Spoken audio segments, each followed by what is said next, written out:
aqui nesse momento sobre essa dúvida que nós tiramos agora? Gostaria de comentar. Eu tô vendo aqui que tem umas 8 mãezinhas aqui. Gostaria de falar alguma coisa? Está claro? Acenem então para eu ver se ficou claro o que nós falamos. Só retomando, quando o que ele fez, né, foi grave, corrija no momento, não deixe para depois. Obrigada aí, a Fernanda respondeu que ficou bem claro. Ok, eu vou tentar ser mais prática, porque demorei aí quase meia hora para responder a primeira pergunta, então aí tem que ser mais rápido. Bom, a Vanessa colocou assim: como nós pais devemos manter a calma, a paciência, o domínio próprio nesse momento? Vanessa, somente pedindo o poder dos altos céus. Nós mesmas não conseguimos, Vanessa, não conseguimos. Nós somos pecadoras, todos nós somos pecadores. E se você perceber que não consegue manter a paciência, você respira fundo, você leva o filho mais velho até o quarto, faz somente uma oração, certo? E diga assim: nós vamos conversar depois. Tá? Então, você não é que você foi negligente naquele momento. Seu filho mais novo viu que você pegou o filho mais velho, levou para o quarto e somente orou. E ali você ora: meu Deus, eu não consigo falar agora, Senhor. Me dê paciência, me dê paciência. Isso também é muito prudente fazer assim, porque nesse momento seu filho mais velho já vai perceber que você não deixou passar impune, e que no final do dia ele vai conversar com o irmão, você vai conversar com ele e ele vai conversar com o irmão.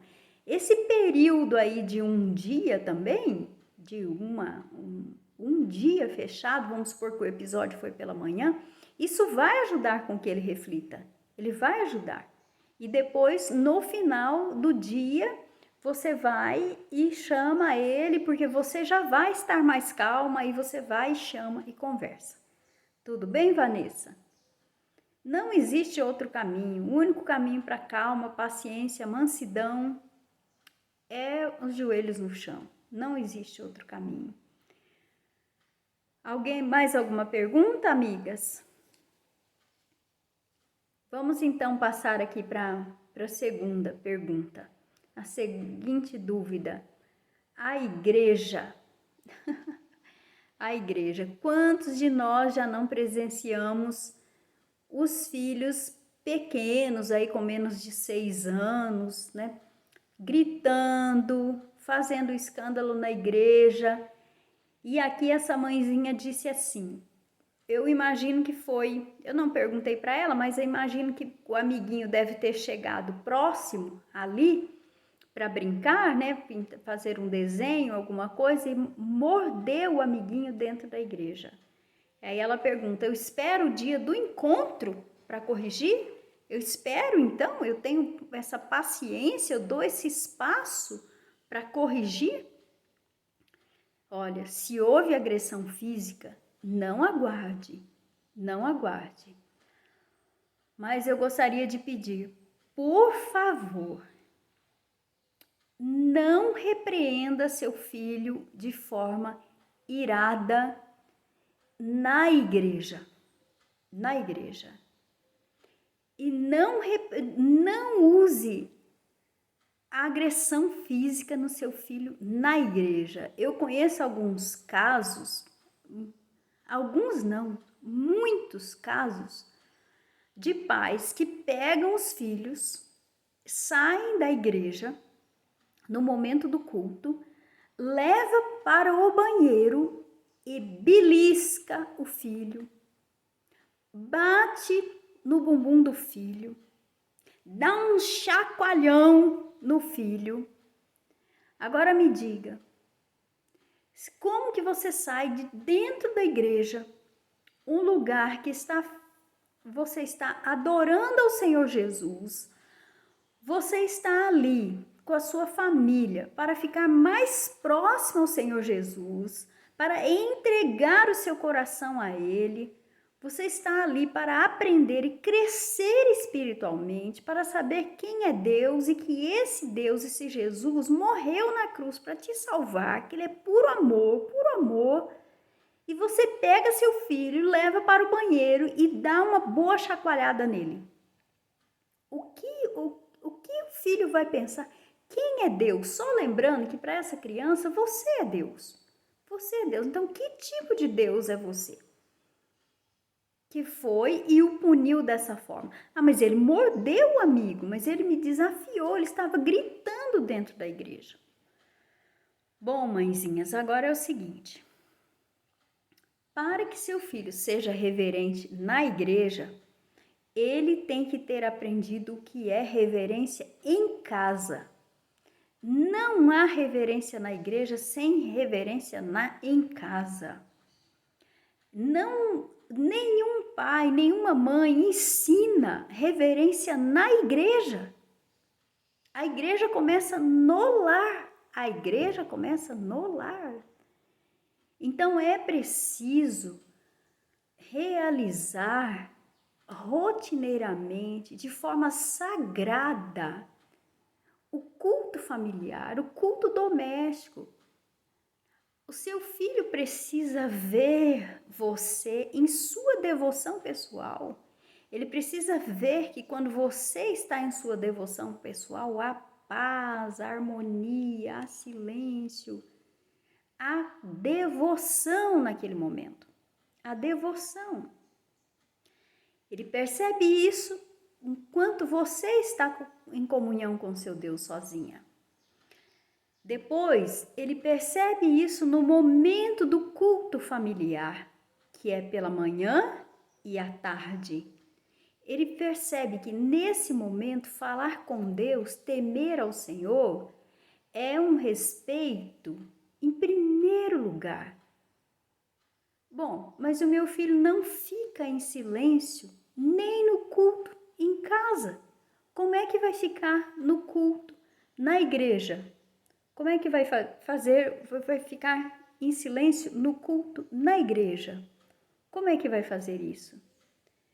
Então, olha só, é preciso que ensine reverência em casa. Ensine reverência em casa. Um culto familiar, os livros, né, de pesquisadoras, de educadoras, que são mulheres que pesquisam o desenvolvimento da fé, falam que tem que ser 15 minutos, no máximo 15 minutos. Se o seu filho não fica concentrado 15 minutos, faça um culto de 5 minutos, respeitando a idade dele. Ah, mas isso não é culto. Faça um culto para ele, não só para a família, não pensando na família, nas pessoas mais velhas, mas para ele. Uma oraçãozinha curta, a leitura de um versículo bíblico curto, alguma encenação que seja curta, um pedacinho de tempo. Quando o seu filho nasceu e bebezinho, você já ensina ele a colocar as mãozinhas postas? E bebezinho, você já fala assim para ele, olha, vamos ouvir agora o silêncio. E nesse silêncio está o nosso Senhor Jesus. O Senhor Jesus é o nosso amigo. O Senhor Jesus é o nosso irmão. Vamos falar com Ele agora? Vamos falar com Ele. Então, é em casa que você ensina a reverência. Tem uma mãezinha que colocou assim, Rose, meu filho não chora nos encontros, ele só pensa e fica calado. O que posso fazer para que ele chore? Ah, sim, depois eu retomo essa pergunta. Olha só, voltando na questão da igreja. Você pode sim tirar o seu filho da igreja. Você pode levá-lo a um lugar à parte, mas não fale com ele de forma agressiva. Tente dizer para ele que ele estava errado. Peça para a mãe do amiguinho, fale para a mãe do amiguinho que no final vocês vão conversar, que no final haverá uma cariação, que no final vocês vão resolver. Volte para dentro da igreja, coloque seu filho no colo, abrace, deixe com que ele sinta o seu amor, o aconchego do seu coração, mas não seja bruta com ele, não seja irada com ele, faça com que ele fique quietinho ali junto com você, junto com você. Mostre que você o ama, porque assim você está indo ao contrário do que ele fez com o amiguinho. Ele demonstrou raiva e você está demonstrando amor. É isso que Jesus fala. Quando alguém faz o mal com você e bate na sua face, vire o rosto e dê a outra face para ele bater.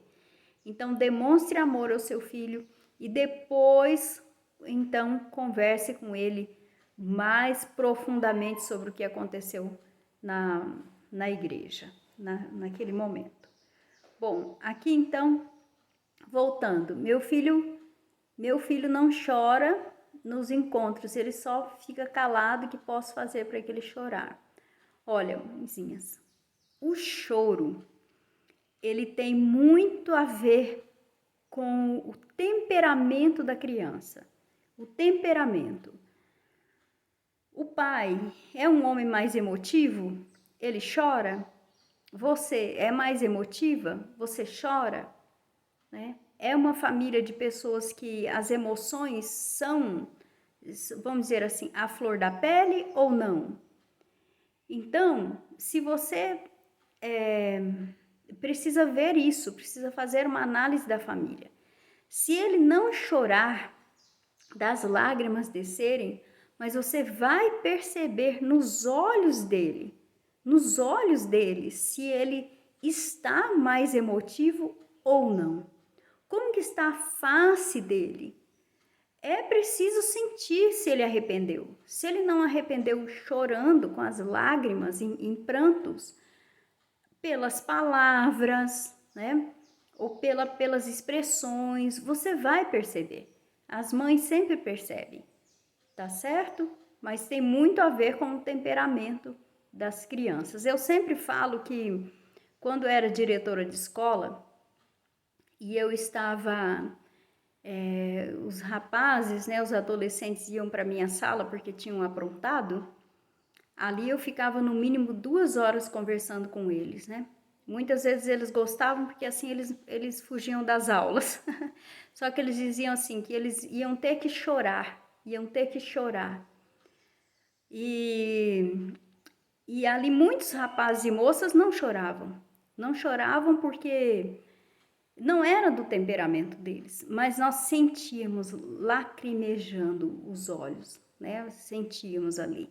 A Fernanda falou assim, as mães sabem, e sabem mesmo, sabem quando estão falando a verdade e sabem quando estão fingindo, quando é da boca para fora. Mais alguma pergunta? Alguma colocação?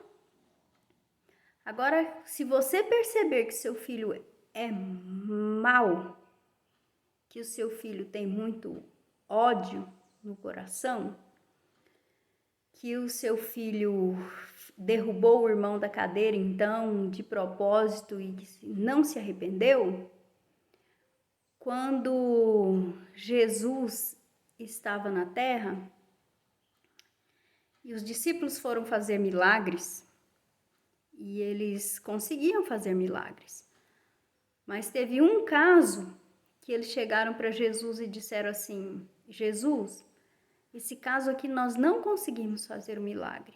Não conseguimos. Jesus respondeu, porque essa causa é somente com oração e jejum. Então é preciso rever a vida espiritual da família, a vida espiritual do filho e recomeçar até a graça do Senhor Jesus entrar no coração. Aí a Fernanda falou assim: sei quando minha filha fleumática concorda só para cortar a conversa, e quando está sendo injustiçada, e quando está realmente arrependida. Tá vendo? Os pais realmente sabem, né? Só falando aqui dos fleumáticos, que os fleumáticos, um ponto negativo é que eles não querem, eles não gostam de acariação, eles não gostam de se envolver nos conflitos, eles gostam de colocar um ponto final, né? Eu sou da calma, então eu coloco um ponto final e não gosto de resolver os conflitos. Esse é um ponto fraco do fleumático. Mas como eu já falo, algumas mães me conhecem, não se apegue somente ao temperamento na resolução dos conflitos, mas principalmente na formação do caráter. O que é que ainda está faltando desenvolver no caráter de meu filho? Porque não chorou, porque não desenvolveu ainda a bondade. Eu percebo que esse menino não é bom, que meu filho não é bom. Então, vamos trabalhar os laços de bondade, de misericórdia, de perdão, de amor, de amabilidade, de paciência, de empatia e assim por diante, né? Mais alguma colocação, alguma pergunta? Bom, a próxima pergunta aqui é: a casa estava cheia. A casa estava cheia de pessoas, de visitas. E aí o filho desafia, faz passar vergonha, e ela retirou do espaço e nada. Parece que quando as visitas chegam, aí é que eles aprontam, não é verdade? Aí é que eles aprontam. Você fala: não come a sobremesa, sobremesa é para depois do almoço. Quando você vai ver, comeu a sobremesa. Não brigue com o seu irmão na frente das visitas, porque eu vou ficar envergonhada, pois aí que briga com o irmão, né? E é isso mesmo que acontece. Por quê? Porque ele pensa assim: se tem uma visita aqui agora, a minha mãe não vai brigar comigo, então eu posso fazer aquilo que eu quero fazer, porque ela não vai ficar brava comigo. É mais ou menos assim que acontece, né? Então eles aproveitam que as visitas estão ali e para lhe desafiar. Então essa mãezinha falou aqui que já te retirou do espaço. Então ela tirou da frente das visitas, levou para o quarto, deve ter conversado e ali ela coloca nada, nada.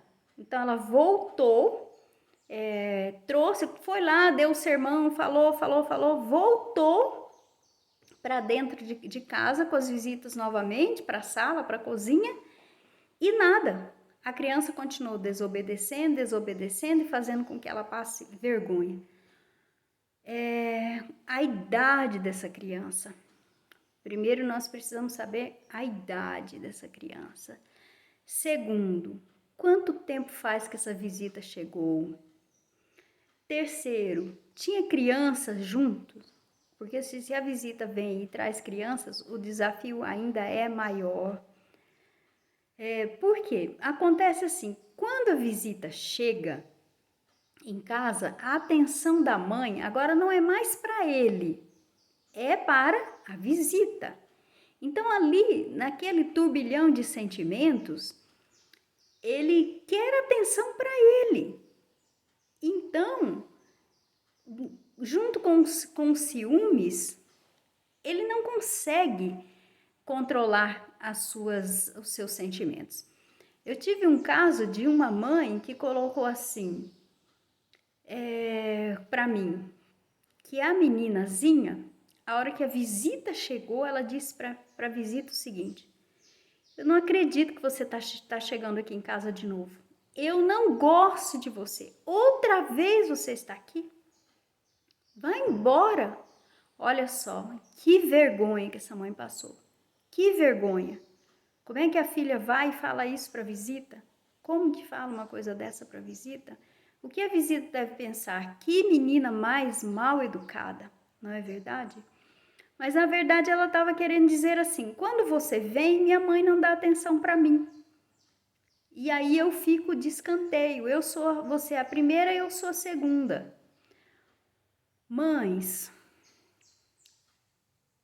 é simples. Faça um combinado com as visitas para que essas visitas sejam organizadas. Avisa, a visita precisa avisar que vai chegar na sua casa. Você precisa se programar para que a sua visita, para você saber que você está recebendo uma visita em casa. Porque ali você vai conversar com o seu filho, com a sua filha, com os seus filhos. Você vai dizer assim, olha, hoje é dia 13 de fevereiro, 11h15 da manhã. Nós vamos receber uma visita. Ela está chegando tal horário. Ela vem para almoçar.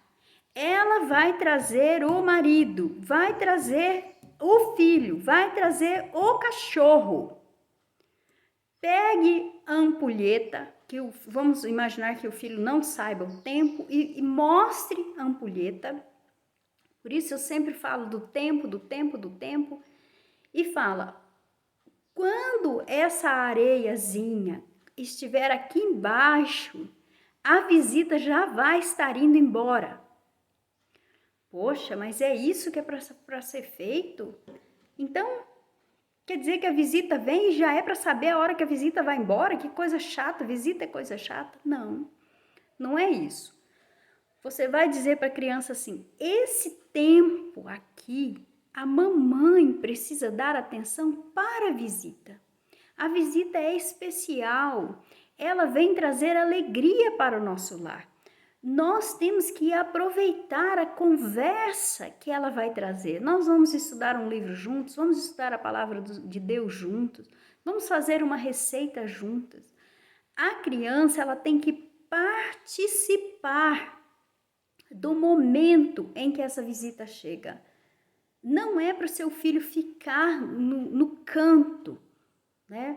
Ah, mas a visita tem um filho, e aí trouxe o filho junto.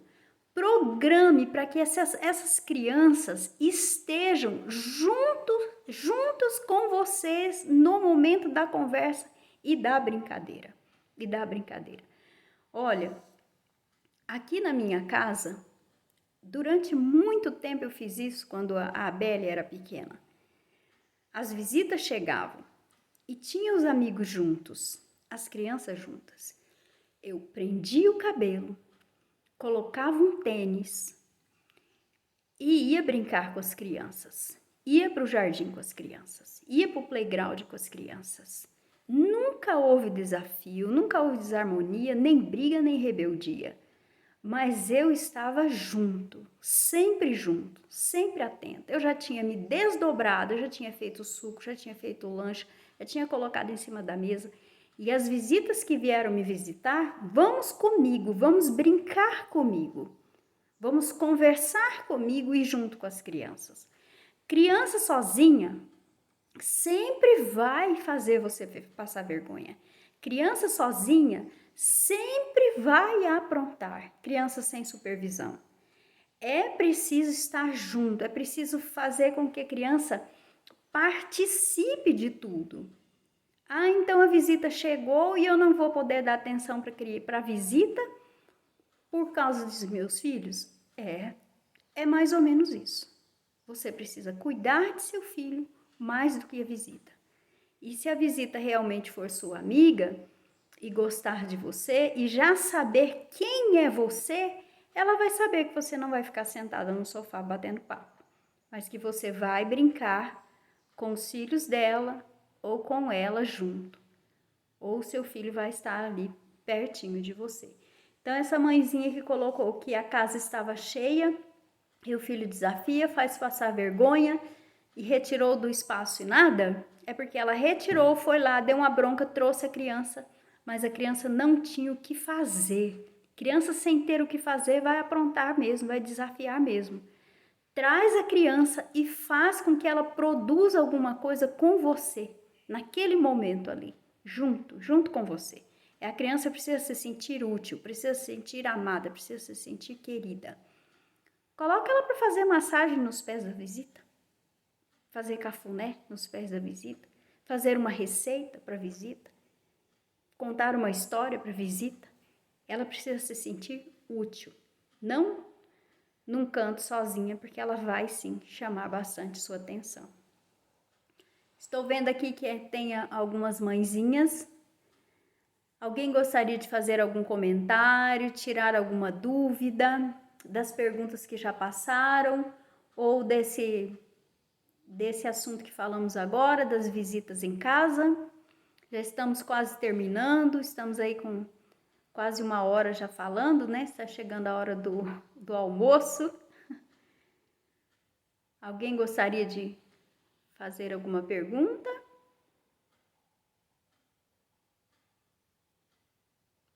Não?